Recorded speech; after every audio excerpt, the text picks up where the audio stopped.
अस्सलाम वालेकुम। कैसी है मेरी प्यारी सी यूट्यूब फैमिली।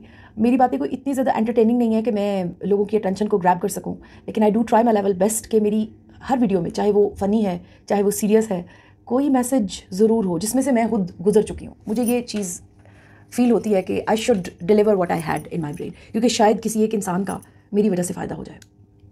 तो आज एक ऐसे ही पैगाम के साथ मैं आपके सामने हाजिर हूँ।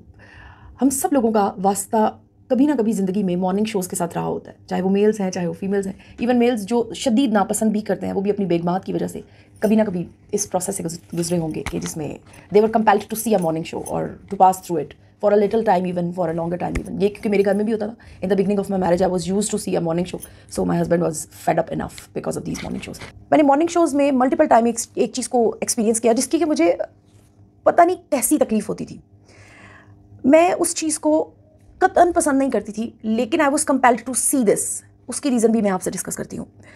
एक होस्ट है, वो बहुत खूबसूरत है, ऑब्वियसली बहुत खूबसूरत है, जैसे ये शाइस्ता लोधी, निदा पाशा और इस तरह के जितने भी नाम, सनम जंग, बल्कि सानम जंग, कोई भी इस किस्म के नाम आप ले लें, तो वो बड़ी एक लश किस्म की होकर तो वो बैठी हुई है and she is talking about the tan complexion.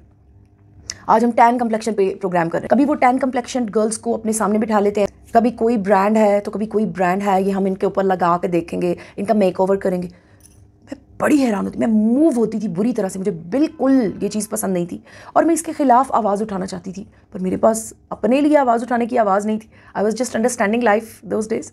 लेकिन मेरी बड़ी कोशिश थी कि मैं इस चीज़ को किसी तरीके भी गलत कह सकूं, किसी भी तरह, चाहे एक बंद कमरे में अपने कानों को ही सुनाऊं, क्योंकि मुझे उसकी बड़ी तकलीफ होती थी कि वो औरतें, वो लेडीज़ जो अपने बारे में बड़ी ऐसी बातें बताती थी कि जिनको सुन के तो मेरा दिमाग खोलता था। अब एक लेडी ये बता रही है, ऑन एयर बता रही है कि हमने जो अपनी जो डेकोरेशन की है वो हम लोग ऑस्ट्रेलिया से लेकर आए हैं, और जो अभी जो हमने इंटीरियर कराया ना, वो हम लोगों ने ये डेनमार्क से ली थी, ये चीज़ हमने है। हम लोगों का जो हम लोग ना इंपोर्ट करते हैं ये चीज़ें, ईटेबल्स भी इवन हमारे इंपोर्टेड होते हैं।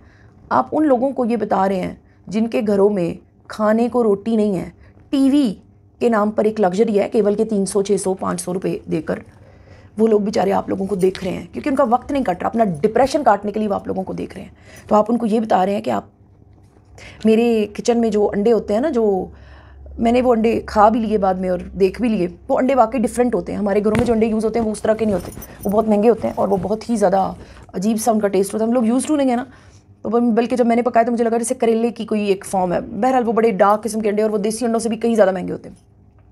तो जी मेरे जब वो अंडे एक्सपायर नहीं, मतलब वो जब 3 दिन गुजर जाते हैं ना, तो उसके बाद मैं वो अंडे अपने काम वाली को दे देती हूँ। And she was asking on air कि कोई काम वाली मुझे मिलेगी, उसको वो ये पैकेज दे रही थी कि मेरे बचे हुए अंडे, सब्ज़ी, फल जो भी पुराना हो जाता है वो मैं नहीं खाती, तो वो आप ले जाना। मेरा हाल आप लोग मेरी बात समझ गए होंगे कि मैं क्या कह रही हूँ। तो जनाब ये हैं वो लेडीज़ जो एलीट क्लास और हर तरफ से एलीट, दिमाग भी एलीट, उन्होंने उतरना है तो उनका दरवाज़ा ड्राइवर ने खोलना है। अब मैं किस किस चीज़ को पॉइंट आउट करूँगी मोस्टली, और पता है हम लोगों में से मोस्टली लोग जानते नहीं हैं कि इनका एक एक जो आम जूता भी होता है ना, वो 1 लाख से ऊपर का होता है। अब ये लेडीज़ बैठकर डिस्कस कर रही हैं, 4-5 बेचारी घरेलू खवातीन, इनको पैसे देकर बुलाते हैं ये लोग। मॉर्निंग शो में जो ऑडियंस आपको नज़र आती है ना, उनको वो पैसे देकर बुलाते हैं, 1000 रुपये। उन्होंने ताली मारनी है हर बात। मैं इतनी मेरी रिसर्च है मॉर्निंग शोज़ पे, अल्लाह माफ़ करे, लेकिन मैं वो चीज़ देख देख के बस हैरान होती थी। मेरा दिल करता था मैं जा कर ना एक बार, और मुझे चांस भी मिला, लेकिन I was pregnant at that time and I was unable to go. अच्छा जी, वो वहाँ पर वो तमाशा है कि उन लड़कियों को बुलाया जाता है जिनके कलर्स टैन हैं, छोटी छोटी बच्चियाँ हैं, डिफरेंट एजेस की लड़कियाँ, औरतें, ख़ास तौर पे औरतें, वो हस्बैंड्स वाली औरतें वहाँ पर बैठती हैं और वो वहाँ पर उनके मुंह पर लिपा पोती, लंडे का मेकअप मैं तो उसको कहूँगी, उसको वो करना शुरू कर देते हैं, और वही ब्रश उसके मुंह पे, वही ब्रश उसकी आंखों में, वही उसके होंठों पे, और वही उसको सब कुछ कर करा के तो फिर उनको वो तैयार करके गुड्डे बना के तो वो बताते हैं कि ये बढ़ावा जो है ये कितना, देखिए कितनी प्यारी लग रही है। अरे वाह, तो बहुत प्यारी लग रही है। अच्छा वो बेचारी बड़ी पैथेटिक होस्ट है, एक बड़ी pathetic, I don't want to name her क्योंकि उसका बेचारी का चैनल है, एमी वो मेरे पीछे ही ना पै जाए। वो ना इतनी पैथेटिक है वहाँ सद के जाए कि वो अपना हाथ रख रख के लड़कियों के ना फेसेस पे, वो जो काली है बेचारी उसके मुंह पे हाथ रख के, तो देखा कितनी अच्छी लग रही है ये। अल्लाह माफ़ करे बीबी, तुमको अल्लाह माफ़ करे। ये वीडियो मैं सिर्फ इसलिए बना रही हूँ कि इसमें एक शौक है जो मुझे लगा था, वो शौक ही आप लोगों को लगाना चाहती हूँ मैं, शायद कि तेरे दिल में उतर जाए मेरी बात वाली बात है। इस बात को सिर्फ पॉइंट जो जैसे स्टेप 1 स्टेप 2 स्टेप 3 इस तरह लाइफ चलती है ना, तो स्टेप 1 ये है कि ना मैंने अपने आप को बनाया है ना आपने अपने आप को बनाया। मैं पर्सनली इस पोजीशन से गुजर चुकी हूँ। It was the last day of my masters part 1 when I was sitting on a bench and I used to put on socks. मेरी सॉक में कुछ चला गया था, तो मैंने उसको निकालने के लिए ना ऐसे अपना सॉक रिमूव किया and it was empty class, a few girls were sitting there and she said, girl said, आपके इतने प्यारे पाँव हैं, वाह। तो मैंने फ़ौरन से वो पहन भी लिया और उसको साफ़ भी कर लिया और मैंने एक जवाब दिया। मैंने कहा ये तो कुछ भी नहीं है, अभी मैं इनकी केयर नहीं करती, तो जब मैं केयर करती हूँ तो तब अच्छे लगते हैं। अभी इंशाल्लाह ये पेपर्स वगैरह से फ़ारिग हो गए हैं, अब इंशाल्लाह मैं खूब केयर करूँगी, बैठूँगी आराम से, मज़े लूँगी और फिर अपने पैरों की और हाथों की, और मैं बड़ी केयर करती थी इन चीज़ों की। उस दिन से मेरी डिजीज़ डायग्नोस हुई, जो कि पहले ही मुझे पता भी थी, मैंने पेपर्स भी बड़ी मुश्किल से दिए, and with in 7 to 8 days I was totally on bed. मैंने अपने पैर क्या साफ़ करने, मैं अपना मुंह नहीं धो सकती थी, मैं अपने पैर पर चलकर वॉशरूम में नहीं जा सकती थी। डांग जो होती है ना, सोटा जो होता है, वो पकड़ के तो मैं वॉशरूम जाती थी। पूरा 1 साल मैं बिस्तर पर रही। क्या समझूँ मैं, कौन हूँ मैं, क्या हूँ मैं खूबसूरत हूँ या बदसूरत हूँ, या मैं क्या हूँ? मेरे अपने कंट्रोल में मेरा एक सांस तक नहीं है, मेरा एक एक्ट तक नहीं है, मुझे पता तक नहीं है मेरे अंदर कौन कौन सी बीमारियाँ जन्म लेती हैं, हर रोज़ ख़त्म हो जाती हैं, फिर ग्रो करती हैं, पता नहीं क्या कुछ मेरे अंदर चल रहा है, मुझे तो किसी चीज़ का पता भी नहीं है, और मैं कर रही हूँ।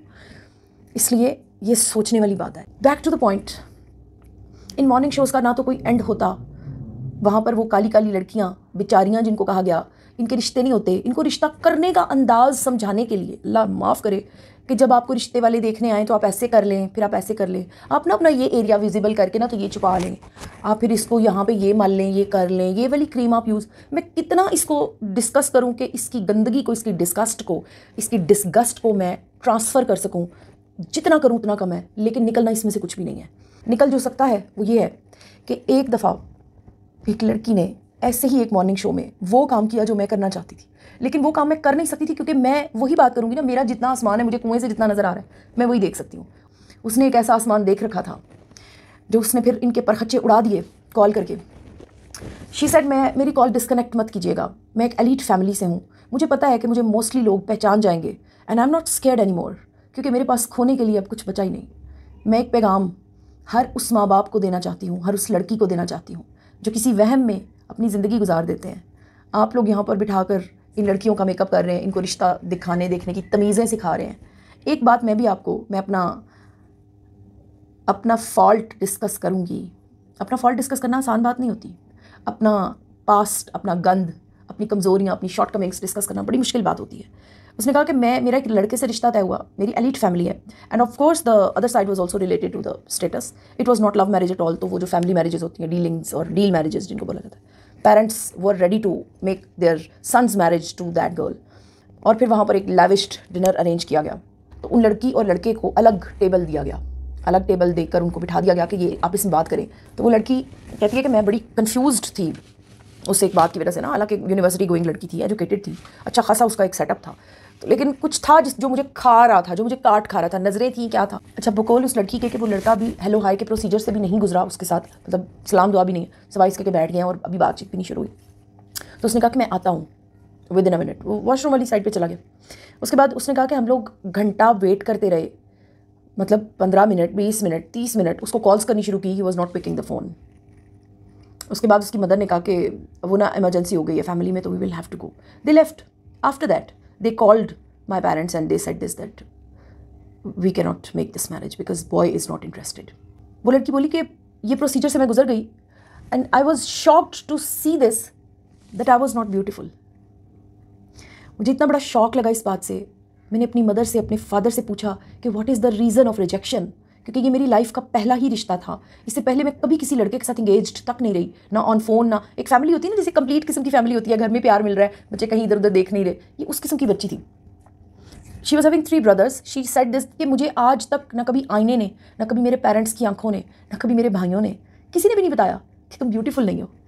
उस दिन जो जूता मेरे मुँह पर पड़ा, फिर उसके बाद उसको ओवरकम भी तो करना था ना, अपना डिप्रेशन भी तो निकालना था। उसने कहा कि मैंने अपनी बदतरीन ज़ुबान यूज़ करके अपने पेरेंट्स से झगड़ा किया, एंड आई सेड देम कि आप लोग मेरे मुजरिम हैं, आपने कभी मुझे बताया ही नहीं कि मैं खूबसूरत नहीं हूँ। तो मैंने आपको ये कॉल, उसने होस्ट को कहा कि मैंने आपको ये कॉल इसलिए की है ताकि खुदा के लिए अपनी बेटियों को, अपने बच्चों को बताएं कि वो खूबसूरत नहीं है। They will have to fight in their life. मैं इतना मूव हुई उस वीडियो को देखकर। वो लड़की ज़ारो कतार रो रही थी। उस होस्ट का उस लड़की से कोई ताल्लुक, वो तो बेचारी टाइम देख रही थी कि कब ये बकबक ख़त्म होगी और मैं अगले किसी तमाशे की तरफ बढ़ूंगी। लेकिन मैं वहाँ पर अपने दामन में बहुत कुछ समेट कर उठी थी। मैंने बहुत करीब से ऐसे अल्फाज सुन रखे हैं कॉलेज लाइफ में बहुत करीब से मैंने इस चीज़ को एक्सपीरियंस किया है कि एक इंसान जिसने खुद को नहीं बनाया वो रिजेक्ट हो रहा है, बार बार रिजेक्ट हो रहा है, और उसे कोई भी शख्स ये नहीं बता रहा कि तुमने ग्रूम कैसे करना है। सेल्फ ग्रूमिंग, ये ब्रांड यूज़ कर लो, ये मुंह पर लगा लो, ऐसा कुछ भी नहीं था। उसको ये बताना था कि ये जो मैं हूँ ये भी मैं नहीं हूँ, और जो तुम हो तुम भी वो नहीं हो, क्योंकि तुमने अगर वक्त दिया जाता तो तुम अपने आप को ऐश्वर्या राय बनाती, मुझे वक्त दिया जाता तो मैं भी अपने आप को ऐश्वर्या राय बनाती। उसके साथ खड़े होना था, उसके शूज़ में खड़े होना था, उसको बताना था कि ये ऐसे ही है, इसी में से गुजरना होगा। अब इसमें से एटलीस्ट जो हम कर सकते हैं, मुझे अपनी एक टीचर याद है, उनका ना भैंस जैसा कंप्लेक्शन था, ब्लैक कलर की जो भैंस होती है ना, जो ग्रेश ब्लैक होती है और जो शाइन करती है। आप बिलीव करें कि दिल चाहता था कि उनकी बंदा बातें ही सुनता रहे, उनके पास से उठने को दिल नहीं करता था। मेरे पास वर्ड्स नहीं कि मैं उनको एक्सप्लेन कर सकूं। तो मिल गई ना मिसाल करने वाला काम।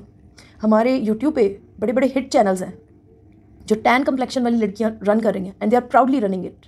सो what is there to understand. आपने तमाशा नहीं बनना, आपने अपना तमाशा खुद नहीं बनाना। हमारे मास्टर्स में एक लड़की थी, she was having a half face like a हूर and the half face was burn. वो जल चुका था। वो बहुत खूबसूरत बच्ची थी अपनी फैमिली की। फिर उसके साथ ये हादसा हो गया।